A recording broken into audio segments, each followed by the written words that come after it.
आपने ब्राह्मणों को बर्बाद कर दिया, क्षत्रियों को बर्बाद कर दिया, वैश्यों को बर्बाद कर दिया, शूद्रों को बर्बाद कर दिया। अब जब हमारे चारों के चार बर्बाद हो गए तो सनातन कैसे खड़ा रहेगा? और स्त्रियों को, तो स्त्रियां बेचारी, उनको कह दिया तुमको ये दबा के रखते हैं। पिता रक्षति कौमारे, भार्या रक्षति यौवने, पुत्रो रक्षति वार्धक्ये, न स्त्री स्वातंत्र्य बर्हति। मनुस्मृति का ये श्लोक सुना करके इसकी गलत व्याख्या करके आपको भरमा दिया। मनु महाराज क्या कह रहे हैं कि न स्त्री स्वातंत्र्यम अर्हति, स्त्री को स्वतंत्रता नहीं है।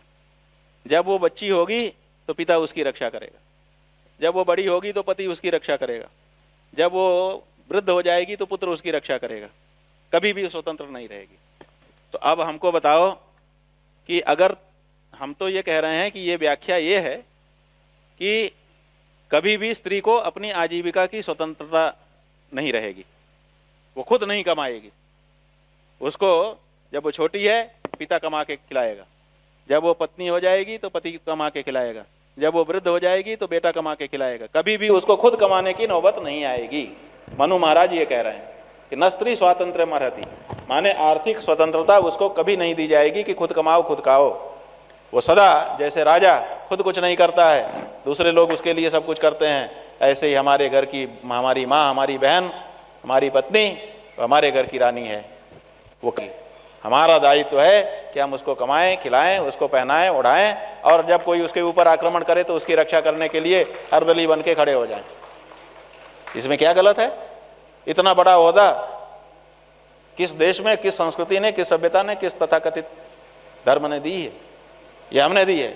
लेकिन वो क्या कहते हैं कि ये तो दबा दिया कि स्वतंत्रता मिलेगी ही नहीं तुमको। अच्छा मान लो हम आपकी व्याख्या को मान लेते हैं कि स्वतंत्रता नहीं देने का अर्थ ही है, आप ही की व्याख्या मान लेते हैं। तो आपकी बच्ची जब पैदा हो, जो लोग ये व्याख्या करते हैं, हमने उनको चैलेंज किया। जब हमारी मनुस्मृति की बात चल रही थी तो हमने कहा कि जो लोग ये व्याख्या कर रहे हो, आपके घर में जब लड़की पैदा हो तो उसको स्वतंत्र कर दो, पिता उसकी रक्षा ना करे, क्योंकि उसको स्वतंत्रता चाहिए। आप उसको, पिता क्यों उसको पालता है? आपके घर में जैसे बच्ची पैदा हो सड़क पर रख दो उसको, क्योंकि उसको स्वतंत्र करना है। उसके ऊपर क्यों पिता का अधिकार चले? अभी तक तो किसी एक भी आदमी ने आकर के अपनी बच्ची को बाहर नहीं रखा है। पैदा होने के तुरंत बाद न रखे, 5 साल में रख दो, 10 साल में रख दो, सड़क पे कर दो कि भाई अब तुम स्वतंत्र हो बेटा, हम तुम्हारे ऊपर कोई वो नहीं लगाएंगे। किसी ने किया है? जब आपकी व्याख्या ये है कि स्त्री को स्वतंत्रता होनी चाहिए, मनु महाराज ने स्वतंत्रता से रोक लगा दी है, तो आप अपनी बच्ची को स्वतंत्र करके दिखाओ, उसकी रक्षा में मत तत्पर रहो। है कोई नहीं आगे आया अभी तक।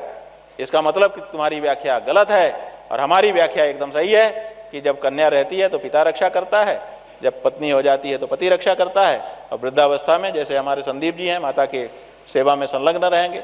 माँ कहेगी कि बेटा तुम्हारे ऊपर भार पड़ेगा, तुम दिल्ली में रहते हो, ऐसा करो कि किसी जगह हमको भी नौकरी लगवा दो। आप लगवा दोगे? बोलो अमरदीप। माँ कह रही है कि आप लोगों के ऊपर भार होगा, हम कमा लेंगे, हमको किसी ऑफिस में लगा दो, या सिलाई कढ़ाई में लगा दो, कहीं लगा दो, या लिखा पढ़ी में लगा दो। आप लोग लगाओगे?